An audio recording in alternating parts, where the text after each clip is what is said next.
Hey folks, welcome to Life on Beagle Road. Today I wanted to tell you about my goals for my goat herd in 2020.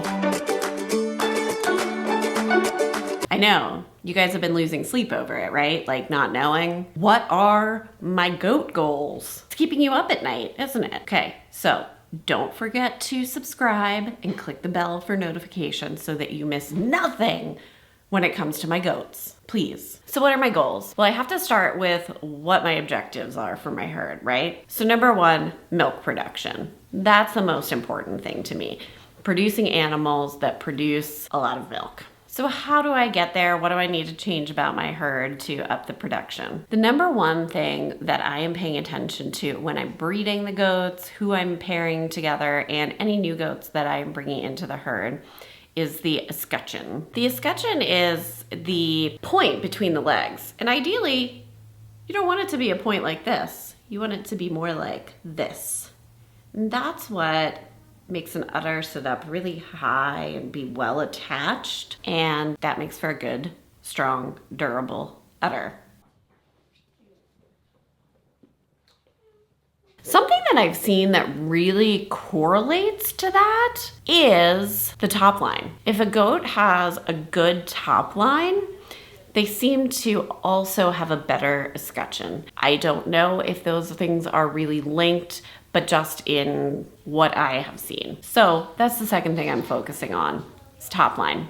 Most of my goats have good width because that's something I've always looked for, right? Like that's one thing that's really obvious. When it comes to delivering kids easily and producing a good amount of milk, width is important. The third thing that I'm looking at that really contributes to milk production is size. You can tend to get smaller and smaller Nigerian dwarf goats if you're breeding the smaller and smaller kids from each kidding.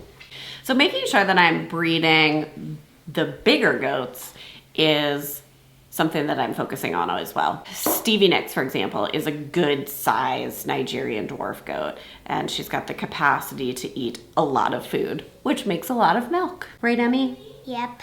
Yeah. Something that I have done with my bucks is to keep the biggest ones. Now you have to be careful with that because you don't want to breed a really big buck to a small doe. If you've had a big baby, you know how that ends up. If you've got those good wide does, you're probably in pretty good shape. So I kept Lindsay Buckingham. He's a nice big buck. And in super exciting news, we will be adding a new buck to our breeding lineup in 2020. His name will be Mick Fleetwood. Fits in, right? Mick comes to us from Chickadee Farms in Maine. I've been on the waiting list at Old Mountain Farm for 2 bucklings for about 1.5 years, and it will probably be a while until my name comes up on that list. But in the meantime, I really needed to add a new buckling. And as it turns out, Emily at Chickadee Farms has an Old Mountain Farm buck. His name is Perseus. He was bred to a beautiful doe who has the same things that I'm looking for, the same qualities that I'm looking for.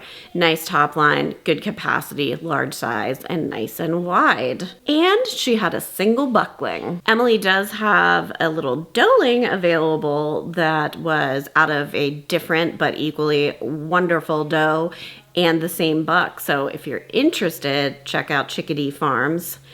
She's on Facebook, or I can send you her info. In fact, I'll put it in the comments. Yeah, that's what I'll do. I just tried to talk to Kenny about my goals for 2020, and he's not nearly as excited. I guess I should mention that part of my goals for 2020 is I do have to pare down the number of does that I have. Not because Kenny said I had to, but just because I said I had to. There is a point that even for me, there might be too many unless I can quit my job. And then I will have all the goats, all the time. But until then, probably have to keep it at a manageable number. Especially because I want to add a full-size goat in 2020. That's right. Nothing says size and milk production like a full-size goat. And which full-size goat do you think that we're interested in? I'll wait. You probably guessed. it's a Nubian. This week, Bridget and I went to visit a local farm that has a herd of awesome Nubians. And Susan took the time to show us around and let us check out the does that will be kidding in the spring.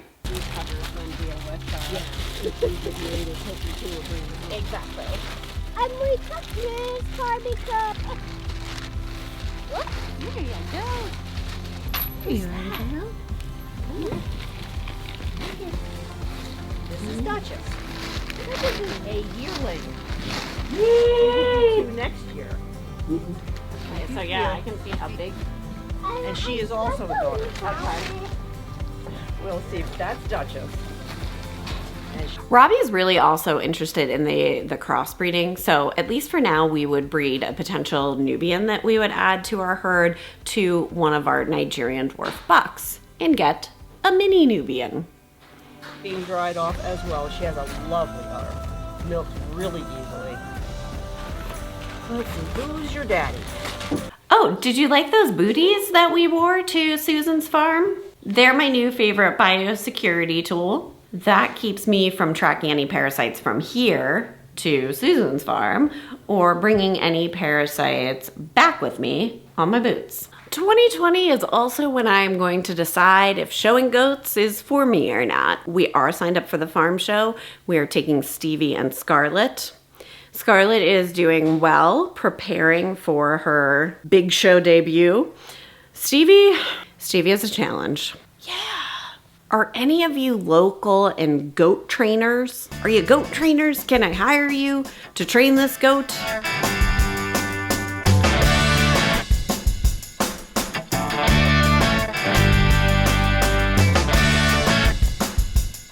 I keep telling her I'm the boss, and she doesn't seem to care.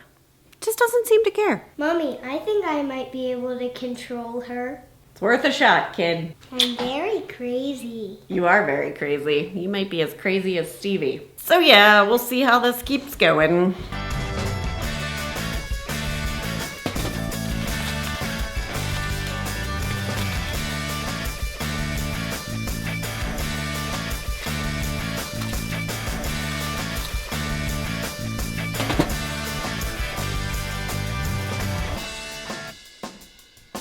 Spending so much time thinking about goats, I'm burning my hands on things. Goat brain, that's what we call it, goat brain. What are your herd goals for 2020? It is not too early to start thinking about them. And if you don't have a herd, maybe that's your goal for 2020. Get a herd. Yeah, do it. Get some goats. Or if you can't get goats, I mean, what's your flock herd? What's your flock herd?